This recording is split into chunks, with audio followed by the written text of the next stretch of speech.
Quand un bébé n'arrive pas à prendre suffisamment au niveau de ses apports caloriques, ça va provoquer des pleurs, des difficultés d'endormissement, des difficultés à poursuivre ses siestes. Bonjour, je suis Caroline Ferriol, la fée dodo, experte en sommeil des bébés et des enfants. Dans ce podcast filmé, vous allez entrer avec moi dans une vraie consultation avec une vraie famille et une vraie problématique. En fait, c'était des appels à « il faut que je tète pour aller stimuler la lactation de maman ». Aujourd'hui, je rencontre Raphaël et son petit Anaël de 2 mois. Les nuits sont très hachées et la journée, il ne parvient à s'endormir qu'en portage, souvent en pleurant. En fin de journée, vous allez avoir 2 biberons hyper rapprochés de toute façon. Celui du réveil de la dernière sieste et celui juste avant le coucher. Raphaël est épuisé par cette situation. Dans cet épisode, je l'accompagne pour trouver ensemble des solutions adaptées à l'âge d'Anaël et à leur quotidien, en décelant que c'est le manque d'apport calorique qui entraîne les difficultés de sommeil. Il reste pas en poussette, il reste pas couché en poussette. Quand on le met en poussette, il pleure. Si vous aussi, vous vivez des nuits agitées ou des siestes compliquées, alors cet épisode est pour vous.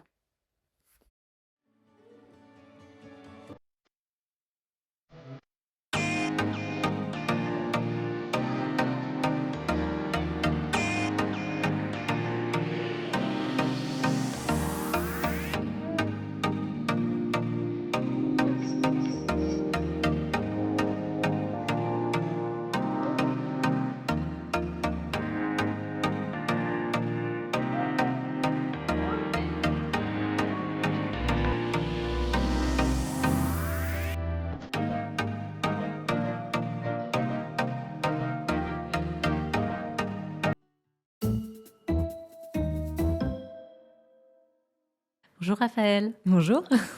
Vous êtes venu avec votre petit Anaël, du coup, qui a 2 mois. Oui.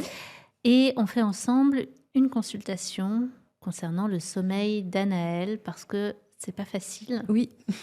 Cette consultation, elle est sponsorisée par Kindercraft. Donc, on les remercie. Vous connaissez Kindercraft ? Oui. Ouais, ils font beaucoup de matériel de puériculture et notamment des cododos que moi je recommande beaucoup en lit de cododo pour les petits et qui sont très pratiques. On a beaucoup testé, nous, de notre côté au sein de l'équipe. On se parle aujourd'hui pour le sommeil d'Anaël. Est-ce que vous pouvez nous exposer un petit peu ce qu'il se passe ? Moi, j'avais compris que là, le sommeil est très difficile, qu'il se réveille toutes les 2 heures la nuit, qu'il ne s'endort qu'en portage, c'est ça ? Et en pleurant, qui plus est. Oui, alors ça dépend là, ça dépend des jours, en fait. Ok. En portage, c'est que quand il vient fatigué, quand il commence à être fatigué et qu'il lutte, des fois, il crie vraiment avant de s'endormir, même quand il est sur moi, quoi. Ok. Est-ce que vous voulez rajouter des choses ? En fait, c'est vrai que c'est depuis qu'il est tout petit, il a toujours lutté contre le sommeil. Ok. Donc, au départ, on ne savait pas trop, donc on le laissait un peu vivre au rythme de la journée. Mais après, une fois que j'ai regardé un peu les modules vidéo, j'ai essayé de le caler un peu en tout cas de le forcer à faire des siestes. Donc, c'est pour ça que j'ai commencé à le prendre aussi en portage, parce que c'était la seule manière pour qu'il dorme. Donc, au moins, il dormait. Mais du coup, c'est vrai que ça commence à être compliqué, parce que moi, je gère du coup la journée et la nuit, vu que mon mari a repris le travail. Donc, c'est vrai qu'en plus, je reste debout en marchant pour le faire dormir, parce que quand je m'assois, il se réveille. Donc, la journée, c'est plus la contrainte d'être en portage. Et la nuit, c'est vrai qu'il n'arrive pas à espacer les tétés, donc c'est toutes les 2 heures. Ok. Et la nuit, vous l'endormez en portage le soir ? Comment Alors, ça se passe ? pas en portage, mais du coup, c'est plutôt mon mari qui l'endort le soir en le berçant. Ok. Et quand c'est moi, j'essaye aussi en le berçant. Ensuite, vous le posez ? Et alors, soit il s'est... c'est surtout... En général, il s'est endormi et on le pose. Et là, il tient. Oui. Et entre 2 tétés, en général, il s'endort au sein, donc je le pose et là, il tient aussi. Ok. Mais il arrive aussi qu'il ne s'endorme pas au sein ou qu'il se réveille à cause de petits gaz la nuit.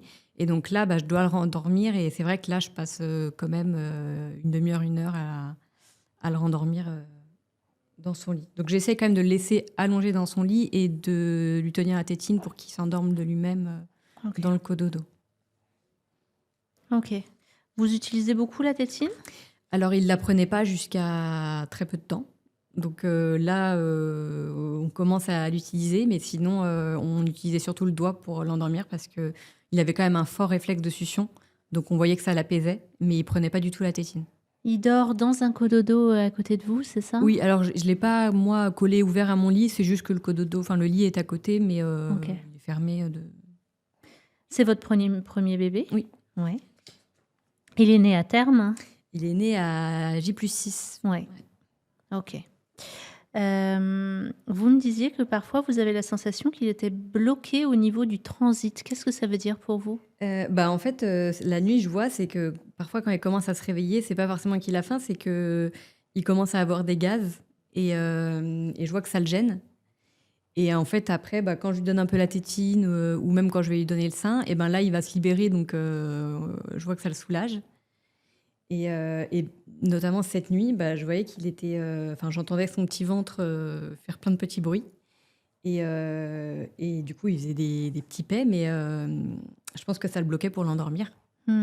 Et après, au niveau des selles, on voit que parfois, il n'en fait pas pendant une journée. Et c'est après une tétée ou quoi qu'il va finir par les faire, mais ça met longtemps, quoi. Il va pas faire de selle pendant une journée ou plusieurs jours? Non, c'est jamais allé au-delà d'une journée. Ok. Et vous avez dit qu'il pouvait faire des selles vertes? Oui, la semaine dernière, il en a fait plusieurs et gluantes. Donc, le médecin disait que c'était quand justement ça stagnait un peu dans l'intestin, il y avait cet aspect un peu gluant. C'était pas forcément grave, mais c'est vrai que ça change d'habitude, quoi, des selles qu'il a d'habitude. Est-ce que je peux juste regarder comment il tète? Ça vous dérange? Bougez pas. Moi,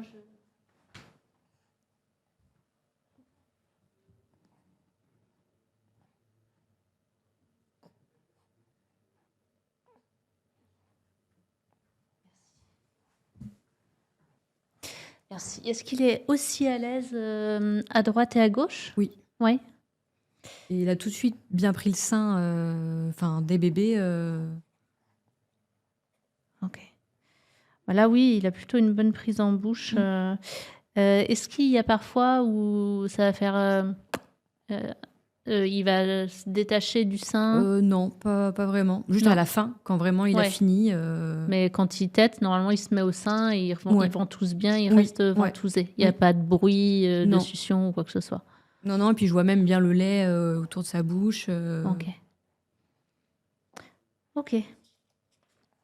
Vous m'avez dit que vous avez commencé à introduire les biberons. Oui. Pourquoi? Parce que je sentais quand même, là quand je lui donne... déjà moi, au niveau de ma poitrine, j'ai l'impression que je fais quand même un peu moins de lait. Et j'ai commencé aussi à tirer du lait et je vois bien que pour faire 150 millilitres, je dois le faire en 2 fois. Donc je me dis, si là, à son âge, il a besoin de 150... En tirant les 2 seins? Ouais, parfois, ouais. Les 2 seins, vous faites pas 150? Vous faites combien en tirant les 2 seins? En général, je fais 100 l'un. Et puis du coup, je complète pour faire 50 de l'autre pour avoir un biberon de 150. Ok. Donc je vais dire 100 et 100, à peu près. Vous faites 100 et 100, 100 d'un côté et 100 de l'autre. Lorsque vous lui donnez la tétée, vous lui faites pas les 2 seins? Vous donnez Alors qu'un au seul? début, je faisais 15 seins parce que ça avait l'air de lui suffire. Et là, maintenant, du coup, je fais les 2 quand je lui donne pas le biberon. Ok. Depuis quand vous avez introduit les biberons? Alors, depuis une semaine, j'avais commencé le biberon avec mon lait à moi. Ok. Et depuis hier, on a commencé le lait infantile. Ok. Là, c'est uniquement la peur de ne pas avoir suffisamment de lait qui fait ça? Ça, mais aussi parce que du coup, il va rentrer en crèche début novembre. Ok. Et du coup, je voulais me laisser le temps de, si jamais il fallait changer de lait ou de l'habituer, d'introduire le biberon avec le lait. Vous lui proposez le biberon tous les combien, là, depuis une semaine? C'est toutes les 2 heures, toujours. Hein. Sauf hier, du coup, quand on lui a donné le premier biberon de lait infantile, il a tenu 4 heures. Ok. Donc, toutes les 2 heures, il a des tétées habituellement. Ouais. Et là, vous ne tirez plus... Enfin, toute la semaine, il a pris que des biberons? Ou il était au sein aussi? Non, il était au sein aussi. J'avais introduit un biberon par jour. Ah, un biberon par jour, ok. Avec mon lait. Et hier, il a eu 2 biberons de lait infantile. Et aujourd'hui, il en a eu 1. Ok. Est-ce que vous tirez votre lait pendant qu'il boit son biberon? Non, parce que du coup, la semaine, c'était moi qui lui donnais vu que mon mari travaillait. Et hier, c'est mon mari qui lui a donné, mais j'ai tiré juste un petit peu après, ouais. Oui, peu de temps après, Ouais, oui. de manière rapprochée. Ok. Donc, il boit toutes les 2 heures en journée, toutes les 2 heures la nuit. Ouais, à peu près. Ok. Il ne s'endort que en portage, donc. La journée, oui. Ouais. Et en marchant. Oui. Au sein, il va pas réussir à s'endormir. Il le faisait de bébé, enfin tout petit, Ouais. mais là, il le fait plus. Depuis combien de temps? Je dirais 1 mois. Ok. Vous avez vu le médecin? Oui. Il y a pas longtemps, la semaine dernière, c'est ça? Vendredi, ouais. Ouais, pour ces 2 mois. Oui. Du coup, on a des courbes bien à jour. Le médecin a dit que c'était un enfant qui était en bonne santé. Oui, que tout allait bien. Que le poids était correct. Et au niveau de la santé? Et oui. Ouais. Qu'on est sur un enfant qui est en bonne santé. Ouais. Ok. Très bien. Donc, on va pouvoir... moi, je vais quand même refaire une lecture des courbes avec vous. Je vous avais proposé de regarder soit le programme nutrition, soit de lire la partie nutrition du livre rouge. Oui. Est-ce que vous avez eu le temps? Oui. Oui. Ok, super. Du coup, si je reprends les courbes, moi, ce que j'en lis, c'est que vous avez un petit garçon qui est né avec un périmètre crânien au niveau du 95e percentile. À la pesée des 1 mois, enfin à la mesure, pardon, des 1 mois et demi, du coup. Ouais, ça a été pris après les 1 mois. Oui, parce que c'était les vacances, donc c'était pas au 1 mois pile. On a par contre une courbe de périmètre crânien qui est descendue presque au niveau du 50e percentile. Donc qui a perdu 2 couloirs et demi, globalement. Et ensuite, à la prise là qu'il y a eu récemment, on a un périmètre crânien qui remonte un petit peu vers le 75e, mais qui ne l'atteint pas encore. Ensuite, quand on regarde la courbe de taille, on a un bébé qui est né au-dessus des normes classiques, donc au-dessus du 97e percentile. Donc ça ne veut pas dire qu'il est hors norme, ça veut dire qu'il a un potentiel génétique d'un grand bébé, un grand enfant, un grand adulte. Moi, quand je vois ça, ça me fait dire « Waouh, les parents doivent être très grands ». Et c'est pour ça que je vous ai demandé vos tailles à tous les deux. On va revoir ça. Du coup, il est né donc au-dessus du 97e, mais quand même pas mal au-dessus même. Hein. Et par contre, à la prise de taille à 1 mois et demi, eh bien, il avait perdu 1, 2, 3, 4, presque 5 couloirs. Il était quasiment au niveau du 50e percentile. Alors du coup, on voit que la taille perd quasiment 5 couloirs et qu'elle continue là, à la prise récente qui a été faite à descendre un petit peu. Elle est quasi en dessous du 50e percentile. Là, quand on regarde ça, avant même de regarder le poids, eh bien, on sait qu'il y a quelque chose qui n'est pas normal. C'est-à-dire qu'une situation normale pour votre... situation normale, pas normale, mais OK, en tout cas, en termes de développement et de croissance pour votre enfant, c'est à minima de suivre sa courbe de naissance, que ce soit pour la taille comme pour le périmètre crânien. Et la cassure, là, l'infléchissement, il est quand même important. Ok. Normal. Il peut y avoir éventuellement à un moment donné un petit infléchissement de... un couloir, et encore, c'est quelque chose qui ne doit pas perdurer, ou 2 couloirs, on rentre plutôt dans des zones d'alerte. Alerte, ça ne veut pas dire panique, danger pour la santé de l'enfant, rien à voir. Mais alerte, ça veut dire, il faut le prendre en compte. 5 couloirs, il faut le prendre en compte. Ouais. Et après, c'est juste que... Parce qu'à la maternité, du coup, ils ont calculé 55 cm. Ouais. Et alors après, il a eu les instruments, donc je ne sais pas si ça peut jouer. Mais quand on a fait la visite des 8 jours chez le médecin, elle, en mesurant, elle était à 53. Mais donc du coup, là, j'ai mis les 55, mais je ne sais pas si ça peut... Si, ça peut changer quelque chose. Mais 53, ça nous situerait... 1, 2, 3... Ça le situerait au 90e percentile. Donc, plus en lien avec son périmètre crânien. Okay. Et là, ça ferait une perte de 1, 2, 3 couloirs. C'est mieux que 5 couloirs. Oui, mais bon, c'est quand même... Mais c'est quand même, ça dit quand même quelque chose, en tout cas. Ensuite, quand on vient regarder le poids, la plupart du temps, ça nous donne l'explication. Parce que lorsqu'on a ce type de problématique, avec des courbes qui s'infléchissent au lieu de rester sur la même, voire de grimper, eh bien, la plupart du temps, c'est un manque d'apport calorique. Mais il peut y avoir d'autres origines. Mais la première chose qu'on va regarder, c'est l'apport calorique. Et donc là, votre bébé, il est né en termes de poids entre le 75e et 90e percentile. Complètement en lien, au niveau de son poids, avec sa taille et son périmètre crânien de naissance. Donc, vous avez fait un bébé parfait. Et il peut y avoir des bébés qui naissent avec un petit déficit de poids, etc. Là, il était au top. Et puis, quand on prend la prise à 1 mois et demi, je sais pas toutes les petites prises qui normalement c'est vrai, ont été prises avant, ça aurait été intéressant. Il avait stagné au début. Donc justement, on surveillait toutes les semaines. Et après, il a repris correctement. Mais c'est vrai qu'il prenait pas ses 30 à 50 grammes par jour au début. Il stagnait et du coup, c'est après, au pic des 1 mois et demi, qu'il a bien repris, quoi. Ok. Du coup, normalement, à la naissance, sur les tout premiers jours, la première semaine, bébé va perdre beaucoup de poids, c'est normal. Et sa courbe doit faire un V, c'est-à-dire descendre et remonter exactement au même point, et voire même du coup, monter encore plus. Ça doit former un V. Et là, du coup, il n'a pas fait son V. Comme vous avez dit, il a stagné, donc il a continué à perdre du poids. Une stagnation de poids chez un bébé, c'est une perte de poids chez l'adulte. D'accord. Un bébé doit toujours prendre du poids et pas stagner sur sa courbe. Et donc, pour lui, on voit bien cette stagnation avec une très faible prise de poids qui fait qu'il a perdu 2 couloirs. Là, pour former le V, il aurait fallu qu'il remonte au 90e percentile. Il a perdu 2 couloirs. Et donc là, à la nouvelle prise de poids, on voit qu'il ne perd plus de poids. C'est bien. Il prend du poids. C'est bien.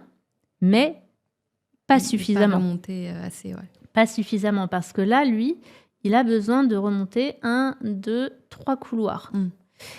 Et du coup, c'est clairement en corrélation avec du coup sa taille et son périmètre crânien. Donc là, on a déjà un levier hyper important, hyper clair au niveau d'éventuelles problématiques de sommeil, parce que quand un bébé n'arrive pas à prendre suffisamment... Il s'est endormi ? Non. N'arrive pas à prendre suffisamment au niveau de ses apports caloriques, eh bien, ça va provoquer des pleurs, des difficultés d'endormissement, des difficultés à poursuivre ses siestes, des difficultés à poursuivre ses nuits. Et ça crée de la fatigue. Et comme je suis fatiguée, j'ai moins d'énergie pour téter efficacement. Donc, je prends encore moins en termes d'apport calorique. Et je suis encore plus fatiguée et encore moins bien et on rentre très rapidement dans un cercle vicieux assez difficile pour s'en sortir. Vous êtes suivi par une consultante en lactation ? Non. Lorsque ça a été vu qu'il reprenait pas bien du poids au tout début, il y a quelqu'un, qui est-ce qui vous disait ça ? C'est la sage-femme ? Le médecin. Quand on a fait les visites chez le médecin, on a vu que le poids stagnait. Et après, du coup, on a fait le suivi cet été justement à la PMI pour surveiller le poids chaque semaine quand le médecin était en congé.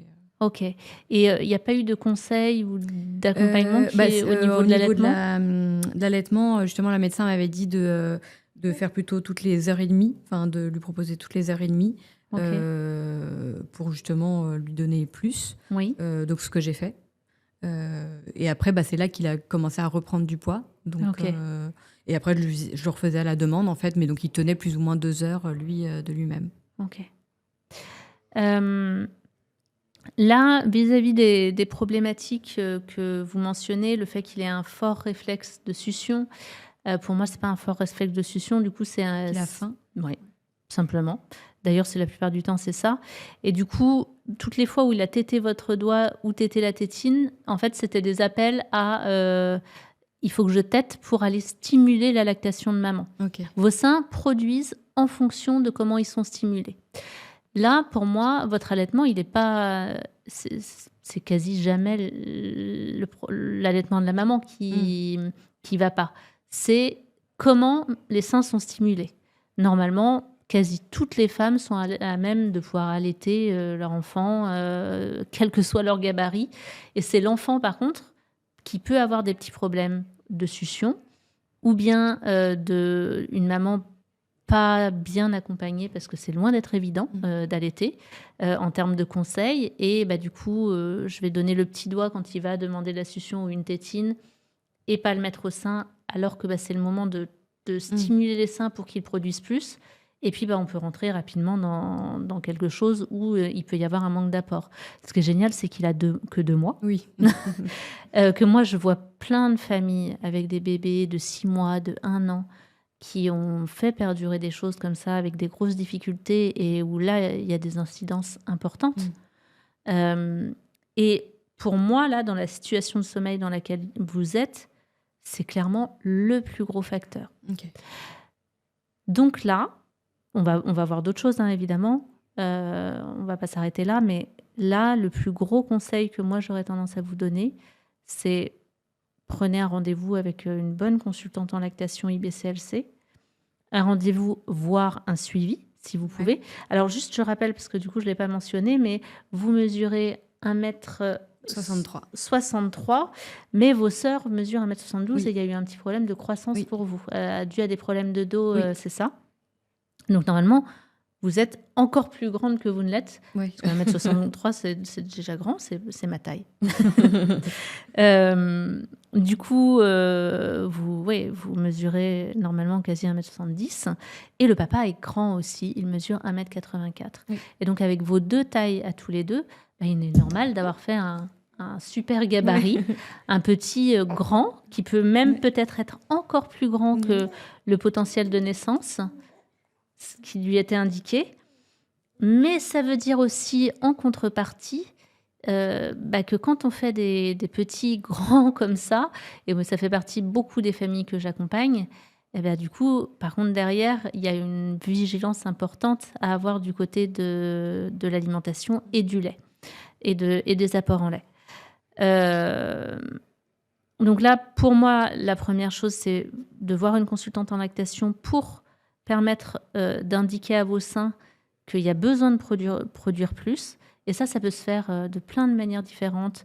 Ça peut difficilement être bébé qui peut rattraper quelque chose comme ça. Donc, le conseil de votre médecin de le mettre toutes les 1h30, il était bon, mais le rattrapage qu'il y avait à faire, il est trop long, trop important pour lui à faire. Là, ça se fait avec des tire-laits, en fait.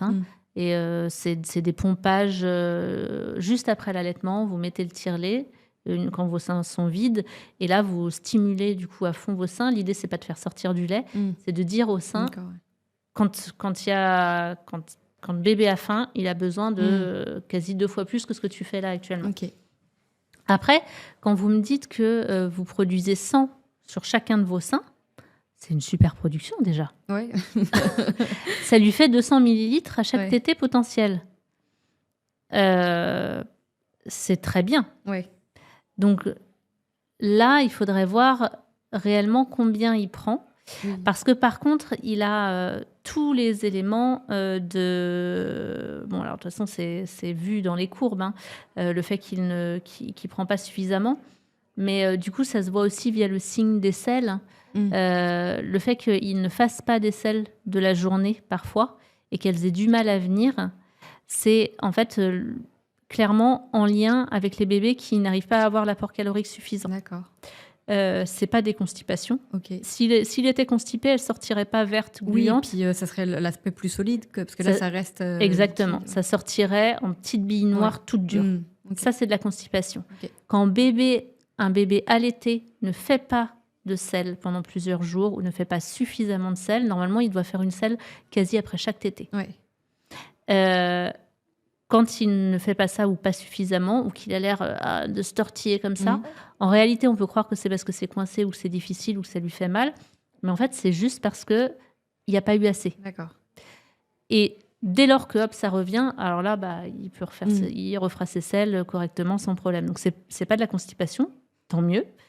C'est assez rare quand même, la constipation, c'est un manque d'hydratation.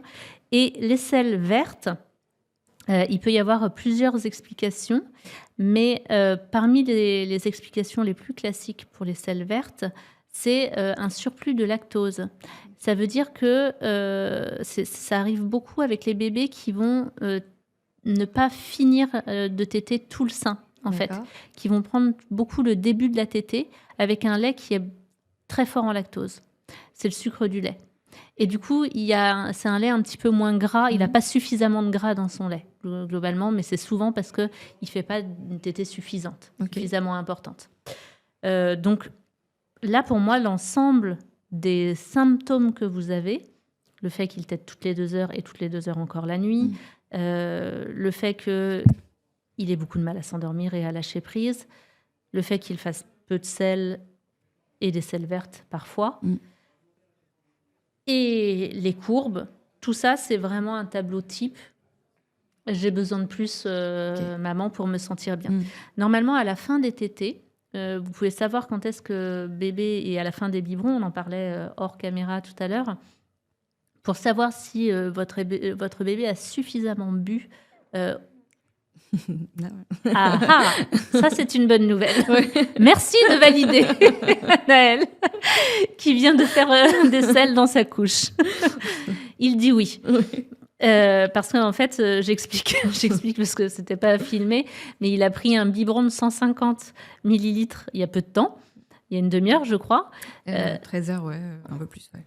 À 13 heures ? Oui, à 13 heures. Ah non, il y a plus de temps alors. Il n'avait pas mangé depuis 13 heures ? Non, il a fini à 13h15, ouais. Ah oui, je croyais que c'était 15 heures son bilan. Non, 13h15. Ah bah oui, ça ne m'étonne pas qu'il avait fait qu'il ait eu Mais faim. comme la médecin nous dit que toutes les 4 heures... Ah oui, la médecin vous a dit toutes les 4 heures. Donc là, vous lui donnez le lait. Après, moi, quand il a faim, je m'adapte. Mais hier, il a tenu 4 heures pour le coup, quand je lui ai donné le biberon. Ah oui, d'accord, non.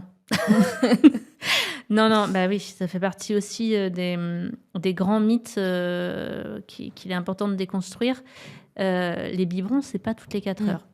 Les biberons, c'est les recommandations officielles de la PNNS cette année, et comme toutes ces dernières années, c'est de nourrir les bébés à la demande, qu'ils soient au biberon comme au sein. Ouais. Et donc, il est complètement possible de donner un biberon espacé que d'une demi-heure, d'une heure, de 2 heures. C'est quand le bébé demande. Donc même avec le lait infantile. Même avec le lait infantile, exactement. Et les espacements de 4 heures, c'était des choses qu'il y avait sur les boîtes de lait qui n'ont aucune validité en recommandation pédiatrique. Et on se retrouve avec des gros problèmes avec tous les bébés qui sont nourris au biberon toutes les 4 heures, avec les énormes biberons qui vont régurgiter, des pertes de poids, des demandes de biberon la nuit, etc. Enfin, c'est une catastrophe. Si votre bébé est habitué et a besoin d'être nourri comme tous les bébés de son âge, toutes les 2 heures, 2 heures et demie à cet âge-là, qu'il soit au biberon ou au sein, il a besoin toutes les 2 heures, 2 heures et demie. Globalement, à chaque temps d'éveil. Entre chaque sieste, à chaque temps d'éveil, il a besoin d'être nourri de manière importante. C'est ce que je faisais du coup là, en le calant sur les siestes, à chaque fois en se réveillant, je lui donnais le sein. C'est ça, exactement. De bien lui donner les 2 seins. Et donc, ce que je disais aussi, c'est que, oui, non, mais on l'a dit, vous vous demandiez, parce qu'il avait pris un biberon il n'y a pas longtemps, s'il pouvait reprendre le sein derrière. Donc, oui, complètement. De vraiment vous fier à ses appels, à sa demande de nutrition, sans vous poser de questions. Et même à terme, parce que du coup, là, l'objectif, c'est de faire le sevrage, justement, donc avec les biberons. Ça veut dire que même entre 2 biberons, je lui fais à la demande... Exactement. Comme je faisais avant avec le sein, quoi. Exactement. Là, du coup, vous souhaitez arrêter l'allaitement ? Ouais, c'est pour ça. Enfin, petit à petit, je me laissais le mois d'octobre pour arrêter. Donc là, c'est vrai qu'il prend bien le biberon. Donc, je pensais pas qu'il allait le prendre si bien. Donc, c'est vrai que ça va peut-être aller plus vite que prévu. Ok, alors dans ces cas-là, c'est pas un rendez-vous avec la consultante. Ouais, ce que j'allais vous demander justement, c'est... là, ça va être... par contre, si vous souhaitez vraiment aller vers le fait qu'ils prennent des biberons, on en parlait tout à l'heure aussi, vous allez donner les quantités. Vous avez testé la 150, il prend très bien 150. Ouais. Et globalement, à chaque fois qu'il prend un biberon, il ne faut jamais qu'il le termine. Okay. S'il le termine, c'est qu'il faut mettre 30 minutes de plus. D'accord. À chaque fois, il doit rester un petit peu dans le biberon. Ok. Bien positionner par contre bébé de telle sorte qu'il n'est pas obligé de boire. Ouais. Donc pas Oui. tête en bas, etc. C'est lui. Et si c'est une prise de biberon où il a une vraie action de succion, lui va s'arrêter quand il a plus faim. L'idée, c'est de le nourrir à la demande et à satiété. À la fin du biberon, il doit avoir... Peut-être juste lui faire un roux, je pense.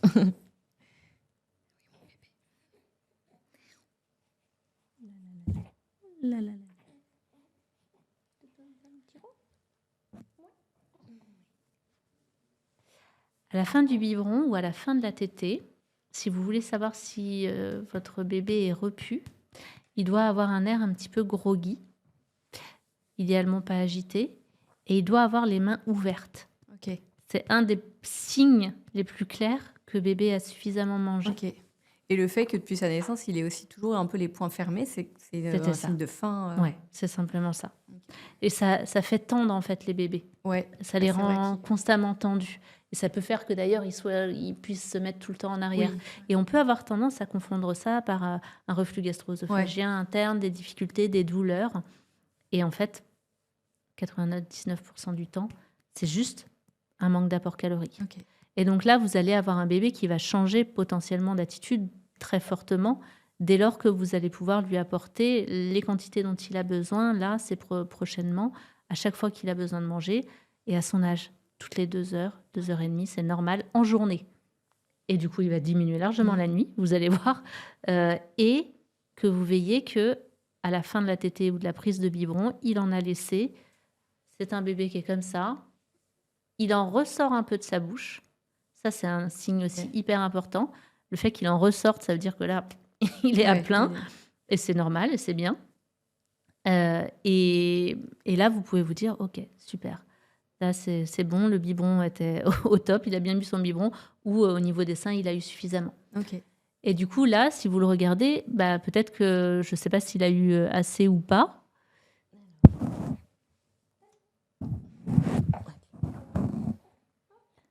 T'as les mains comment? Un peu des deux.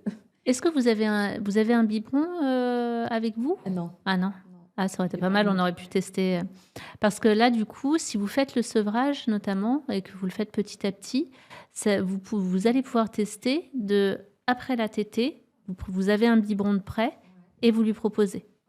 Et s'il a encore faim, bah, du coup, il va prendre tout ce dont il a besoin en plus pour compléter. Petit à petit, ça veut dire que vos seins vont être de moins en moins stimulés, ça va s'apaiser tranquillement, et lui va prendre de plus en plus les biberons. Ok. Et sinon, vous pouvez aussi, à la place d'une tétée, s'il prend bien le biberon, vous lui donnez... Oui, ce que là, j'allais dire, c'est que finalement, là, j'étais partie pour lui donner directement le biberon, vu qu'il le prend bien. Bah, vous pouvez aussi, complètement. Donc, j'avais eu... Là, c'était à peu près 4-5 biberons, c'est ça, dans la journée Alors, du coup, au niveau de la prise des biberons, à son âge, ça va être environ 5 biberons, mais ça peut même être 6 parfois, sur la journée, plus la nuit, plus ceux de la nuit. Et donc, en termes d'espacement, il se réveille à quelle heure le matin? Vers 8h, 8h30. Il se réveille tous les matins vers 8h, 8h30? Parfois, c'est un peu plus tôt, mais globalement, en moyenne, c'est ça, 8h, 8h30. Ok. Donc là, la première chose à faire le matin, même s'il a bu un biberon il n'y a pas longtemps, même si c'était presque il y a 1 heure et puis qu'il s'est rendormi directement et que vraiment son matin, c'est à 8h, 8h30, je propose un biberon. Ouais. Parce que dans le rythme général, c'est vraiment la première chose qu'il a besoin de faire le matin pour tout resynchroniser au niveau de ses horloges. Donc, vous pourrez donner le premier biberon à ce moment-là. Actuellement, il a combien de temps d'éveil entre ces temps de sommeil? Il a pas mal quand même. Enfin, je dirais, j'essaye quand même de pas faire plus d'1 heure et demie, mais parfois, il a quand même 2 heures, un peu plus de 2 heures, ouais. Je pense que là, d'ailleurs, il est mûr pour redormir. Vu qu'il a terminé. Ouais. Mais du coup, c'est vrai qu'il va finir par s'endormir que quand je vais remettre le porte-bébé, quoi. Est-ce que vous voulez que Laure, elle essaye de le prendre en porte-bébé en porte-bébé et qu'elle marche? Ouais, non, je pense que... Ouais, mais lui, apparemment, c'est vraiment le porte-bébé. En fait, il s'est déjà endormi sur des gens comme ça, mais quand c'est pas moi. Ah, d'accord. Ouais. Ok. Bah, essaye. Peut-être dans la couverture, en général, quand je le... Ouais, elle aime les challenges. Ce type de challenge, en plus, d'autant plus. Là, si elle réussit, vous aurez refait sa journée. Je prends une petite vidéo.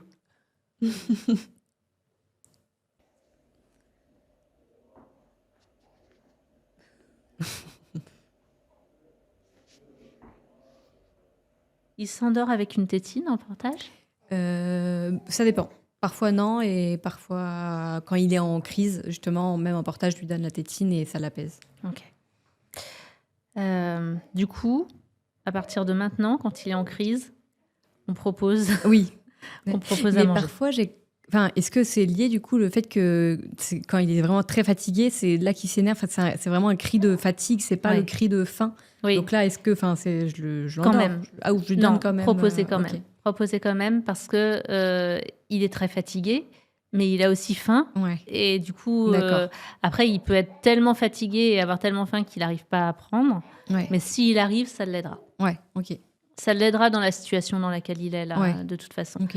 Et potentiellement, vraiment, le plus gros conseil à retenir de cette consultation, d'autant plus avec les courbes qu'il a besoin de remonter, c'est que vous ne vous posez plus de questions.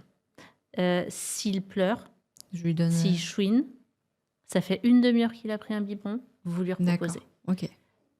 Il pleure, il chouine, je lui propose un biberon. C'est Ok. l'inverse de ce Ouais. que tous les médecins Ouais, vont ouais. vous dire, on est d'accord. Oui. Mais ce sont les vraies recommandations Ouais. officielles, Ok. à jour, Ok. en termes de formation. S'il faut, vous pouvez revalider ça avec une diète pédiatrique et vous allez voir, tout va changer. Ok. Parce que même lui, il va sortir de quelque chose où là, depuis 2 mois, il pleurait, il avait une sensation, il ne comprenait pas trop pourquoi. Et il n'y a pas forcément la réponse adéquate ou autre. Et là, lui-même, il va tout se réapaiser Ok. aussi. Ouais. Donc, et après, il prend pas. Hein. Oui. Il prend 30 millilitres, il veut pas autre chose. Ok, très bien. Ok. Mais là, et pour les 3 prochains mois, voire plus, vous vous posez pas de Ouais, questions. d'accord. Et donc les troubles un peu, digestifs je vois, ça serait, ça serait Les lié à gaz, ça. les gaz qu'il a, ça peut aussi parfois être. Alors, c'est plus normalement en lien avec une succion un peu délicate, mais là, il avait tendance à pas faire bien ses selles. Il prenait beaucoup de lactose. Ouais. On l'a vu avec les selles vertes. C'est ça, en fait. Ok. C'est l'accumulation souvent un petit peu de trop de sucre, en fait. Ouais. Parce que là, je me suis demandé, surtout cette nuit où ça a vraiment été, il s'est réveillé vraiment toutes les heures et où j'entendais le ventre. Comme je lui ai donné le biberon hier avec le lait, je me suis demandé si c'était pas aussi le lait. Il faut plus de temps. C'est-à-dire ouais. que là, c'est la première fois, on est d'accord, et peut-être qu'il va falloir que Faut qu'il s'habitue, oui, c'est voilà. normal, quoi. Oui. Ok. Il faut pas chercher pour l'instant. Pendant 1 mois, D'accord. vous vous posez Ok. pas de questions. Ok. Si dans 1 mois, alors que vous avez redonné un rythme qui reprend du poids, etc., ça reste hyper difficile au niveau digestif, là, il faut voir avec une diète pédiatrique D'accord. et éventuellement Ok. changer de lait. Mais surtout pas faire plein de changements de lait. Là, il faut que tout son microbiote se réhabitue. Ouais, d'accord. Et que voilà, même au niveau de son rythme, il y a beaucoup de choses qui peuvent vraiment s'apaiser. D'accord, ouais. Et après, le soir, justement, on a mis en place un rituel, justement, pour essayer de l'aider à dormir. Donc, après le bain, je lui redonnais une petite tétée, même s'il avait mangé il n'y a pas longtemps. Vu que là, je vais passer au biberon, je lui redonne un petit biberon à la place de la tétée. Exactement, c'est le dernier pour la route. Ok. En fin de journée, vous allez avoir 2 biberons hyper rapprochés de toute façon. Ok. Celui du réveil de la dernière sieste et celui juste avant le coucher. Ok. Sachant qu'il a un temps d'éveil normalement d'1 heure, 1 heure et demie. Ça va être très très proche. Et le dernier pour la route, donc vous aurez 2 biberons très rapprochés. Et donc, en termes de timing, le premier biberon le matin, quelle que soit l'heure du dernier biberon dans la nuit. Ensuite, un temps d'éveil d'1 heure, 1h30 max. Vraiment à 2 mois, 1 heure, 1h30. Une sieste où du coup, vous allez avoir un bébé. Moi, je vais vous conseiller, si c'est un bébé qui dort très bien là en portage actuellement et uniquement en portage, on a vous l'avez vu dans les vidéos, c'est très lié à des stratégies de sommeil de vie intra-utérine. Et encore, il a du mal à s'endormir en portage, mais ça, c'est dû à l'alimentation. Donc tout ça, ça va s'améliorer. Vous allez avoir un bébé beaucoup plus apaisé de toute façon. Vous allez... dans le portage, il y a la contenance. Il a 2 mois. la contenance, vous pouvez vraiment encore la jouer sur l'emmaillotage. Est-ce que Ouais. vous avez On a testé essayé, l'emmaillotage? j'avais même acheté les petites emmailloteuses, là, Ouais. mais il s'énervait en fait. Et en fait, comme il devenait tout rouge et il s'énervait absolument, on a arrêté parce Bah oui, je que comprends. on voyait qu'il n'était pas bien. Et c'est normal qu'il s'énervait avant, Ouais. puisqu'il y avait ce petit Mm. problème d'alimentation. Là maintenant, à la fin de la tétée, à la fin du biberon, quand vous aurez un bébé repu, Mm. vous l'emmaillotez à ce moment-là, Ok. quand il est repu. Et derrière, vous allez pouvoir, soit vous le reprenez un peu sur vous et vous le bercez un peu pour Mm. pouvoir lui proposer de s'endormir et de le poser. Actuellement, quand vous le posez, il ne se réveille pas. La nuit, mais par contre la journée, j'ai quand même réussi une ou deux fois, vraiment très rarement, à l'endormir et du coup à le poser, mais du coup il tient beaucoup moins bien, il dort une demi-heure et après il se réveille. Il se réveille au cycle Ouais. suivant. Ok. Du coup, de toute façon, tout ça, ça va s'améliorer. Donc, c'est un peu compliqué, mais ce que vous allez pouvoir mettre en place, qui sera au plus proche du portage et pour l'aider, ça va être l'emmaillotage. Et il va être beaucoup plus apaisé quand vous allez lui mettre, en profitant vraiment de le faire Ok. après une bonne tétée, après un bon biberon, 5-10 minutes avant son temps d'éveil final. Globalement, il peut même tenir que 3/4 d'heure en temps d'éveil à cet âge-là, d'autant plus le matin. Vraiment, dites-vous qu'à 9h30 maximum, il est mûr pour Ouais. une autre sieste, D'accord. pour sa première sieste du matin. Au réveil de la première sieste du matin, vous lui proposez un biberon ou la tétée. Toujours, il faut qu'il ressorte repu, rassasié, et qu'il reste un petit peu dans le bib. Ok. Au niveau de la quantité des biberons, comme vous faites des biberons relativement rapprochés, c'est lui qui va décider. Peut-être que ce sera des bibes de 150 parce que c'est Ok. complètement ce dont il a besoin. Peut-être que ce sera 180, peut-être Ok. 200. C'est lui qui va doser, d'autant plus qu'il a besoin de rattraper. Donc, il va avoir besoin de prendre encore plus pendant quelques temps Ok. que son vrai besoin, Ouais. entre guillemets, pour faire le rattrapage, pour prendre un petit peu plus de poids que de manière normale. Et donc, si vous comptez environ 1h, 1h30 de temps d'éveil et un rythme comme ça toute la journée avec des siestes qui peuvent être des siestes de 2 heures, 3 heures, 4 heures ou moins, parfois des siestes de 30 minutes. Il fait des siestes de combien Sur moi, c'est plutôt 1 heure, 1h30. Et après, voilà, quand les rares fois où j'ai réussi à le poser, c'était plutôt 30 minutes, il 40 fait minutes. un cycle de 30-40. Ok. En ayant plus en quantité aussi, où il va pouvoir augmenter ses durées de sieste. Et vous allez retomber sur soit il sera sur 3 siestes et il va arriver sur 3 siestes, mais à son âge, c'est souvent plutôt 4. Ouais. S'il est sur 3 siestes, c'est 5 biberons sur la journée. C'est assez facile à retenir, même pour tout au long de sa vie avec les biberons. S'il est sur 3 siestes, souvent 3 siestes, c'est entre 3-4 mois et 7-8 mois. C'est 5 biberons sur la journée. Un par temps d'éveil, un le matin et un par temps d'éveil, souvent à faire au plus proche du réveil de la sieste. Parfois, si la sieste elle a vraiment duré que 30 minutes, on peut laisser un petit peu de temps. S'il ne lui demande pas ou vous proposez et qu'il ne prend pas, vous lui reproposez après. Et 2 sur le dernier temps d'éveil, avec le dernier pour la route. S'il fait 4 siestes, ce qui est plutôt souvent ce que font les bébés de son âge, et bien dans ces cas-là, c'est 6 biberons. Ok. Un à chaque temps d'éveil, plus 2 à la fin avec le dernier pour la route. Et en plus de ça, autant de biberons qu'il le demandera dans la nuit. S'il se réveille, vous proposez un biberon. S'il a faim, il le prendra. S'il n'a pas faim, il ne le prendra pas et c'est que c'était autre chose. À son âge, les réveils, c'est des réveils de nutrition. Ouais. Et là, tous les réveils que vous avez toutes les 2 heures la nuit, oui, il va passer très certainement à environ 3 réveils dans la nuit. Un aux alentours de 23h, un aux alentours d'1h du matin et un aux alentours de 3-4 heures du matin. Ouais. Et après, parce que du coup, c'est plus, effectivement, au début, on ne sait jamais trop sur si jamais il a un peu de problèmes niveau digestif. Parce que si ça le réveille encore après ça, c'est qu'il faudra consulter.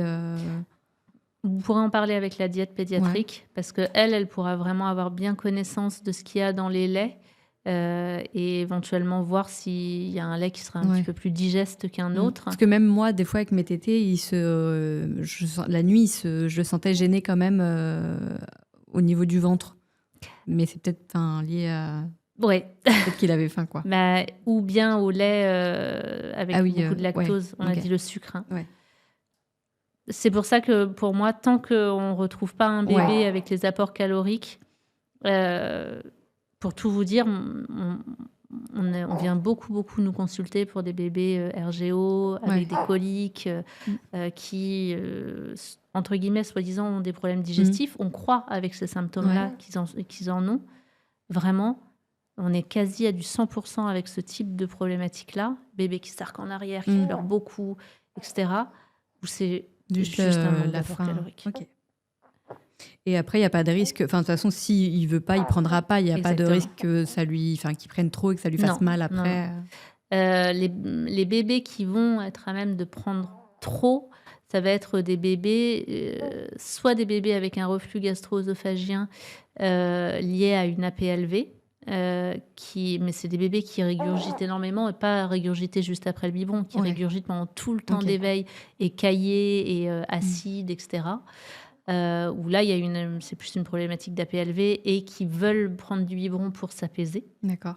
Et encore dans ceux-là, il y en a plein où c'est uniquement parce qu'ils ont besoin d'un rattrapage et c'est pas des bébés qui sont trop gros, c'est des bébés qui en fait sont très grands et qui ont besoin de faire des rattrapages parce que là on a vu qu'il lui manquait 2 courbes au niveau poids, mais en fait peut-être plus que ça. D'accord. Parce que vous êtes quand même grands tous les deux, donc Ouais. peut-être potentiellement même la taille, tout ça a besoin d'être plus haut que ça, que son potentiel de naissance. C'est extrêmement rare d'avoir des bébés trop gros allaités ou au biberon de nos jours. Si les parents ne donnent pas des trucs avec du chocolat ou qui sont des bébés qui ne sont que au lait pédiatrique ou au lait maternel, on n'a pas de problématique de bébés trop gros. Moi, j'en ai jamais vu. Nos diètes pédiatriques avec lesquelles on travaille, Myriam, plus de 25 ans d'exercice dans le domaine en hôpital, elle n'en a jamais vu.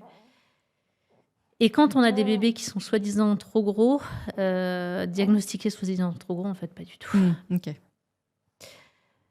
Donc là-dessus, vous pouvez complètement être apaisé et ça va bien se passer. Et si par contre, dans un mois, il a toujours beaucoup de gaz alors que tout le reste va très bien, il faudra regarder la qualité du lait. D'accord, en fait. Mais ça reste très rare. Ouais. Et puis on se laisse quand même un mois, voilà. C'est normal que ça se mette en place. Oui. Ah ouais. Et vous me tenez au courant d'ici là quand même. Ok. Déjà, vous me tenez au courant dans une semaine. si tout ça se met en place. Là, il reprend la crèche, c'est ça, début novembre. Oui. Et vous, là, de toute façon, vous avez envie de partir sur du biberon immédiatement? Bah, en fait, oui, maintenant que je suis lancée et puis que j'ai l'impression que ça sera aussi plus simple là, pour lui rattraper niveau poids. Oui. En soi, oui, ce sera plus simple. Ça vous demandera moins de travail vis-à-vis de vos seins. Ça, c'est sûr. Oui. Donc, je pense que oui, on va partir sur les biberons. Ouais. Ok.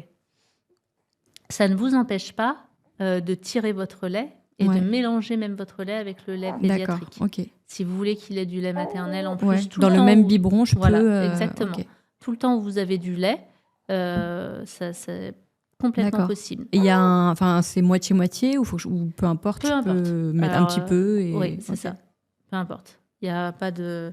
Par contre, vous mettez bien vis-à-vis du lait pédiatrique la quantité d'eau, puis les dosettes qui vont avec la quantité. Sachant que pour un bib de 210, vous mettez de l'eau à 210, le nombre de dosettes liées à 210, et ça va vous faire un biberon plus gros que 210. Oui. Ok. Mais après, moi, je rajoute en plus le lait maternel. Complètement. C'est ça. D'accord. Pour augmenter la taille des biberons, et il se peut qu'ils demandent à augmenter la taille des biberons relativement rapidement, vous vous fiez toujours à ce truc de « il termine ses biberons, je mets 30 minutes de plus ». Ok. On l'entend, il parle. Oui. Donc pour moi, plus d'utilisation de tétine ou de petits doigts. D'accord. Si vous avez envie de lui donner une tétine, c'est qu'il faut lui donner un biberon. D'accord, ok. Si vous avez envie de lui donner le doigt, c'est qu'il faut lui donner un biberon. Et pour ce qui concerne le sommeil, là, si vous voulez stopper le portage en non-stop et mettre en place des stratégies de sommeil autonome, ce sera très aidant pour lui si vous allez sur de l'emmaillotage. Actuellement, c'est un bébé qui est en portage, donc c'est des stratégies de sommeil ventrale. Vous voulez le faire dormir sur le dos ou sur le Oui, sur ventre? le dos. Sur le dos. Ouais. OK, donc là, du coup, l'emmaillotage va être Ouais. d'autant plus aidant parce que c'est difficile de passer du ventral au Ouais. dorsal. Donc vraiment de l'emmaillotage, et vous pouvez vous aider de balades en poussette avec lui emmailloté après avoir bien mangé, un bébé bien repu. Ouais. Ça peut lui rappeler les balades en portage éventuelles que vous Ouais. faites aussi. Et justement, c'est aussi ce que j'allais vous dire, c'est qu'il il reste pas en poussette, il reste pas couché en poussette. C'est que du coup, il tient pas. Quand on le met en poussette, il pleure. Oui. Et donc, je l'ai pas emmailloté, mais par contre, j'essaie quand même de mettre le couffin dans la poussette pour essayer de réduire quand même l'espace, qu'il soit un peu plus concentré. Mais en tout cas, aujourd'hui, j'arrive même plus. J'aime pas le balader en poussette, quoi, parce que sinon, il pleure. Oui, mais je pense que tout le tableau est normal. En plus, ça le change. Il n'est pas en ventral alors que c'est comme ça qu'il dort habituellement. Moi, je vous propose, vous réglez d'abord l'alimentation et ensuite, vous testez de l'emmailloter, de lui proposer de l'endormissement sur vous emmailloté et en statique. Ok. Vous pouvez réessayer, du coup, vous allez réessayer plein de choses. L'emmaillotage et en poussette bercée. Vous pouvez tester, je l'endors emmailloté en statique sur moi, donc j'arrête de marcher, je change les stratégies actuelles où je marche, etc. Je peux faire juste éventuellement quelques bercements comme ça. Et j'essaye de le déposer aussi. Ok. J'essaye de lui proposer de l'endormissement emmailloté dans mes bras, aussi comme ça. Et derrière, je lui propose d'être déposée avec un peu moins de bercement. Et puis, si un jour, je le sens super bien et tranquille après un bon biberon ou une grosse tétée, etc., je l'emmaillote, je le mets dans son berceau et je peux rester avec lui et je le berce de la main à côté de lui comme ça. Vous allez tester beaucoup de choses différentes que là, actuellement, vous avez eu du mal à tester puisque c'était compliqué avec lui. Du coup, vous allez pouvoir faire tous ces tests-là et puis vous allez pouvoir lui proposer de faire des siestes dans son cododo aussi. Donc, vous l'emmaillotez, vous le posez dans son cododo, idéalement dans un environnement plutôt... là, vous pouvez vraiment commencer parce que son horloge circadienne se met en place. Donc, plutôt une ambiance un petit peu tamisée pour les siestes. Ok. Vous vous mettez à côté de son lit de cododo et puis vous pouvez le bercer de la main, etc. S'il y a des gros pleurs ou autre, évidemment, vous lui proposez de le reprendre dans les bras. Et puis, vous pouvez le reposer quand il est calme. Ok. Et vous profitez principalement de la première sieste qui sera la plus facile à faire dans le lit. Ouais. Et quand la première sieste, elle est faite, c'est celle où vraiment... elle va aider tout le reste de la journée. D'accord. Quand on a une belle première sieste, c'est celle qui aide le plus la journée et c'est celle qui va être la plus facile à faire pour tester un endormissement dans le lit. Ok. Vous pouvez le faire pour le soir aussi. Il y aura plus de pression de sommeil, donc les premiers endormissements dans le lit, après avoir bien eu le gros biberon au réveil de la 4e sieste, plus le dernier pour la route, autant qu'il veut, je lui propose dans le lit. Si je vois qu'il y a beaucoup de mâchonnage, tentatives de téter, etc., plutôt que donner une tétine, je fais une pause, je mets une petite lumière, je propose un peu de biberon. D'accord. Il en veut pas. Idéalement, je fais attention à ce qu'il ne s'endorme pas sur le biberon. Ouais. Je le stimule suffisamment pour que, voilà, ok, tu te sens bien là, je fais le petit rot et je te remets dans le lit. Ok. Le lit de cododo, oui, c'est idéal à cet âge-là. Hein, de toute façon, vous allez pouvoir le prendre dans la nuit. Papa va pouvoir lui donner le biberon la nuit, si besoin aussi. Il peut prendre le relais. Et le lit de cododo, moi, je le conseille beaucoup de la naissance parce qu'il est adapté à la taille de votre enfant jusqu'à ce qu'il commence à se retourner. Et les bébés vont commencer à bien bouger et se retourner aux alentours de 5 mois. Ok. Donc, à partir de 5 mois, là, vous pourrez prendre la décision de pouvoir le passer dans un lit à barreaux, un lit de grand, qui sera plus grand, plus adapté pour pouvoir se mouvoir comme il veut. Mais là, du coup, c'est très bien que vous ayez un lit de cododo parce que ça permet que ce soit bien adapté à son âge et sécuritaire. Oui. Et donc, moi, je recommande vraiment les cododo Kindercraft qui sont très sécuritaires et qui ont une taille vraiment tout à fait adaptée. D'accord.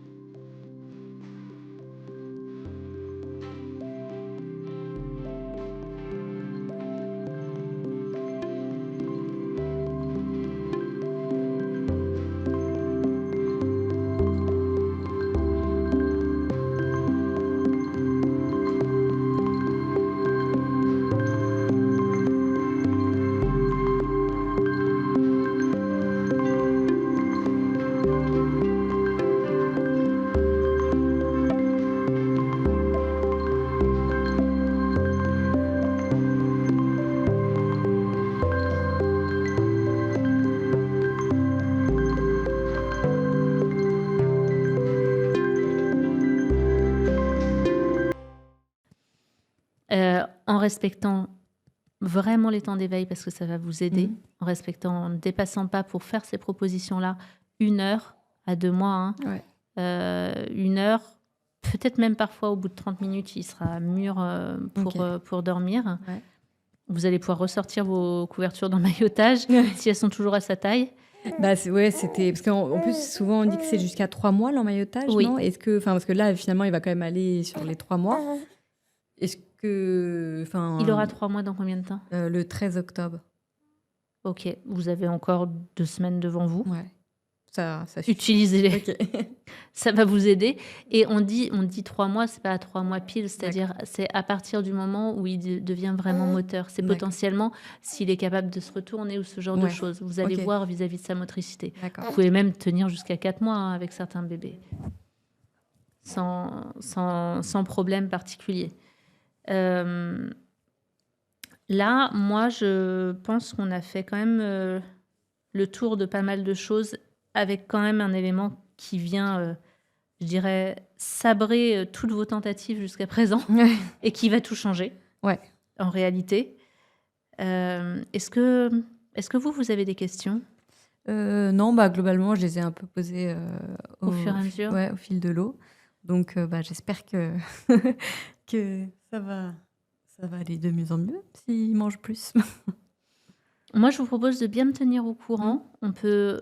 Là, c'est que la première consultation. Hein. On ne peut pas tout se dire parce qu'il y a beaucoup de choses qui peuvent changer avec des éléments forts comme celui-ci. Je vous propose, si vous le souhaitez, de refaire une consultation de suivi derrière. Vous me tenez au courant au fur et à mesure. Je peux vous fournir un tableau de suivi aussi, si vous avez envie de le remplir. Sur le site internet, vous avez la possibilité, je pense à la crèche au mois de novembre, de remplir une fiche parce que d'ici novembre, bébé dormira parfaitement, très bien, tout se passera bien. Ça va être important de le transmettre à la crèche aussi, qui, elles, seront peut-être sur des indications de biberon toutes les 4 heures et qui ne conviendront pas à votre bébé. Potentiellement, il va changer de taille de vêtements très rapidement. Oui, déjà, il grandit comme dans les prochaines semaines, encore plus rapidement.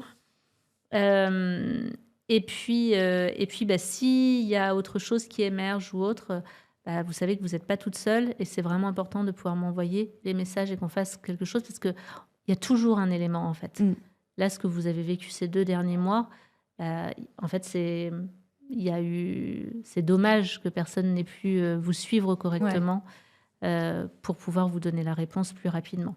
Et encore, c'est génial, à seulement 2 mois. Oui, c'est pour ça. C'est vrai qu'on se pose plein de questions et j'essaie de m'informer aussi, mais c'est très compliqué. Et puis c'est vrai qu'en fonction des gabarits, comme moi je lui donnais aussi à la demande, je pensais que ça suffisait, mais en fait, il fallait plus.